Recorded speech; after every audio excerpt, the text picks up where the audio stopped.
में अगला चैप्टर, युद्ध पर आ गई सबसे बड़ी खबर। ईरान ने कौन सा नया प्लान ट्रंप को भेजा? वॉर खत्म हो जाएगी क्या? स्ट्रेट ऑफ हॉर्मूज पर अब क्या चल रहा? पेट्रोल और सस्ता होने वाला या कीमत बढ़ने वाली है? अब इसका चैप्टर। ईरान अमेरिका के बीच क्या चल रहा है, इसको लेकर किसी को कुछ समझ में नहीं आ रहा। युद्ध तो रुका हुआ है, सीज फायर चल रहा है, लेकिन युद्ध खत्म कब होगा ये कोई नहीं जानता। ईरान और अमेरिका दोनों अड़े हुए हैं, इसलिए कोई बातचीत भी नहीं ढंग से हो पा रही। लेकिन आज आपको बताऊंगा कि ईरान ने कौन सा नया प्लान ट्रंप को भेजा है जो वॉर खत्म करवा देगा क्या।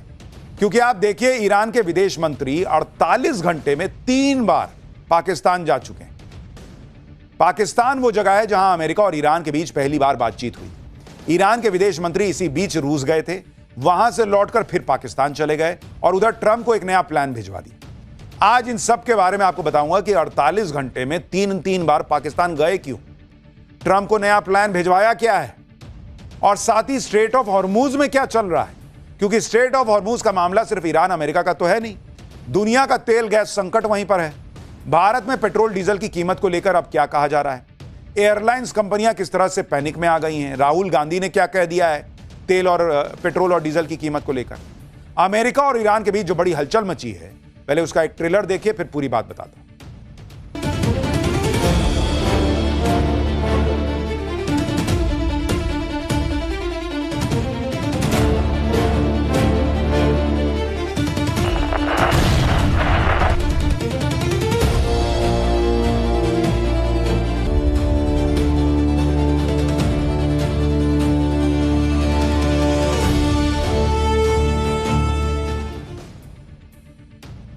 ईरान अमेरिका के युद्ध को 2 महीने हो रहे हैं। पूरी दुनिया अब हाथ जोड़ रही है कि किसी तरह युद्ध फाइनली खत्म करो यार, तेल गैस की सप्लाई पहले जैसी हो तो राहत मिले। लेकिन यह तभी होगा जब ईरान अमेरिका किसी डील के लिए मानेंगे। अभी तक तो एक दूसरे की बात कोई मान ही नहीं रहा, लेकिन अचानक से हलचल बढ़ गई है। आप देखिए कि ईरान के विदेश मंत्री अब्बास अराक्ची पिछले 48 घंटे में तीसरी बार पाकिस्तान चले गए। इससे पहले वो पाकिस्तान से रूस गए थे और वहां से सीधे वापस पाकिस्तान आए। अब्बास अराक्ची का ये पाकिस्तान दौरा ऐसे समय में हो रहा है जब ईरान की हॉर्मूज वाली शर्त को लेकर व्हाइट हाउस में गहमा गहमी है। ईरान ने अमेरिका के सामने एक नई डील का प्रपोजल पेश किया। इस डील में ईरान ने स्ट्रेट ऑफ हॉर्मूज खोलने के लिए ट्रंप के सामने 3 शर्तें रख दी। अब वो शर्तें क्या हैं? पहली शर्त ईरान ने रखी है कि अमेरिका को ईरान और उसके बंदरगाहों पर लगी पाबंदियां हटानी पड़ेगी। दूसरी शर्त, अमेरिका को मिडिल ईस्ट में युद्ध खत्म करना पड़ेगा। और तीसरी शर्त, ईरान के परमाणु कार्यक्रम पर अभी कोई चर्चा नहीं होगी। युद्ध खत्म होने के बाद कूटनीतिक तरीके से इसका सल्यूशन निकाला जाएगा। यानी ईरान जो पहले कह रहा था कि मेरा खर्चा भी तुम भरो, सारा रिपेयर तुम करो, वो सब अब छोड़ के इन 3 शर्तों पर आ गया है। ईरान ने अपने न्यूक्लियर प्रोग्राम पर झुकने से एक बार फिर इनकार कर दिया, लेकिन कह रहा कि हम बातचीत करेंगे, अभी नहीं करेंगे, पहले बंद करो फिर बात करेंगे। और अब इस बात की थोड़ी बहुत गुंजाइश बन रही है कि ट्रंप ईरान की पहली 2 शर्तें भले मान लें, लेकिन न्यूक्लियर प्रोग्राम वाली तीसरी शर्त क्या ट्रंप मानेंगे, यह बड़ा सवाल है। हालांकि ईरान के नए प्रपोजल पर व्हाइट हाउस में चर्चा हुई है। ट्रंप ने एक मीटिंग ली है जिसमें सेना और सिक्योरिटी मामलों के कई सीनियर अधिकारी मौजूद थे। कहा जा रहा है कि ट्रंप को इस प्रपोजल में जो बात सबसे ज्यादा खराब लगी वो ये कि ईरान ने अपने न्यूक्लियर प्रोग्राम पर कोई बात ही नहीं की। हालांकि ईरान के प्रस्ताव पर ट्रंप की टीम ने विचार किया है और यह बहुत बड़ी बात है। सुनिए व्हाइट हाउस की प्रवक्ता ने क्या बताया। जिस तरह के संकेत मिल रहे हैं उसमें हो सकता है कि अगले कुछ दिनों में बातचीत को लेकर कोई बड़ा डेवलपमेंट हो जाए। ईरान हॉर्मूज स्ट्रेट खोलने के लिए तैयार है। यह ट्रंप के लिए बड़ी बात होगी, क्योंकि ट्रंप ने सोचा नहीं था कि वो युद्ध करेंगे तो ईरान हॉर्मूज को सबसे बड़ा हथियार बना लेगा। इस गलती का एहसास अमेरिका को अब युद्ध के 2 महीने बाद हो रहा है। एक टीवी इंटरव्यू में अमेरिका के विदेश मंत्री मार्को रूबियो ने कहा कि ईरान स्ट्रेट ऑफ हॉर्मूज का इस्तेमाल एक आर्थिक परमाणु हथियार की तरह कर रहा है, और इसी बहाने अब मार्को रूबियो ट्रंप के फैसले को सही ठहराने की कोशिश कर रहे हैं कि देखो, बिना परमाणु हथियार के ईरान ने तेल रोककर दुनिया का यह हाल कर दिया, तो सोचो एटम बम उसके पास आ जाएगा तो वो क्या ही करेगा। स्ट्रेट ऑफ हॉर्मूज की नाकेबंदी के इस दौर में आज एक ऐसी खबर आई जिसे ट्रंप को थोड़ी खुशी हो सकती है, लेकिन अमेरिका के दोस्त सऊदी अरब के लिए एक झटका है। आज यूएई ने ओपेक और ओपेक प्लस दोनों संगठनों से नाता तोड़ लिया। ओपेक यानी Organization of the Petroleum Exporting Countries, यह तेल उत्पादन करने वाले देशों का एक समूह है। ओपेक से अलग होने से यूएई और दुनिया पर क्या असर पड़ेगा आपको वो बताता हूं। देखिए, ओपेक और ओपेक प्लस से अलग होने के बाद अब यूएई पर इस समूह के नियम, कानून और समझौते लागू नहीं होंगे। यानी अब यूएई अपनी मनमर्जी से जितना चाहे तेल निकालेगा और दुनिया भर में बेचेगा, जबकि ओपेक में रहते हुए उसे एक निर्धारित कोटे तक ही तेल निकालने और बेचने की आजादी थी। पिछले कुछ सालों में यूएई ने अपनी oil production capacity 4-5 million barrel हर दिन के हिसाब से बढ़ाई, लेकिन ओपेक का कोटा उसे ज्यादा तेल निकालने में रुकावट डाल रहा। अगर यूएई ने मार्केट में ज्यादा तेल डाल दिया तो हो सकता है कि शॉर्ट टर्म में तेल की कीमतें काफी हद तक गिर जाएं। यह ट्रंप के लिए अच्छी बात होगी, क्योंकि तेल की कीमतें बढ़ने से ट्रंप के ऊपर प्रेशर आ रहा है, और अगर यूएई ने ओपेक से निकलने का फैसला कर लिया है तो उससे तेल की सप्लाई बढ़ने और कीमतें कुछ कम होने की उम्मीद बढ़ रही है। अब ओपेक और ओपेक प्लस के बारे में भी आपको बता देता हूं। ओपेक का गठन 1960 में हुआ। यह 12 ऐसे देशों का समूह है जो तेल का उत्पादन करता है। अब यूएई के निकलने के बाद यह 11 देशों का समूह रह गया। ओपेक बनाने के पीछे मकसद यह था कि तेल उत्पादक देशों के बीच प्रोडक्शन और तेल के दाम कंट्रोल में रहे। यह नहीं कि जिसका जितना मन आ रहा तेल निकाल रहा है, मार्केट में बेच रहा है, तेल की कीमतें आए बाएं साएं हो रही।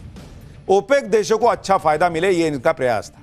ओपेक दुनिया के कुल तेल उत्पादन का लगभग 30 से 38% कंट्रोल करता है। इसके बाद ओपेक प्लस का गठन 2016 में हुआ। इसमें ओपेक वाले सभी 12 देश तो थे ही, इसके अलावा रूस, मेक्सिको और ओमान जैसे कुछ देशों को शामिल कर लिया गया। इस तरह से ओपेक प्लस में कुल 23 देश हो गए, लेकिन अब यूएई के निकलने के बाद 22 देश बचेंगे। ओपेक प्लस दुनिया के 40 से 55% तेल उत्पादन को कंट्रोल करता है।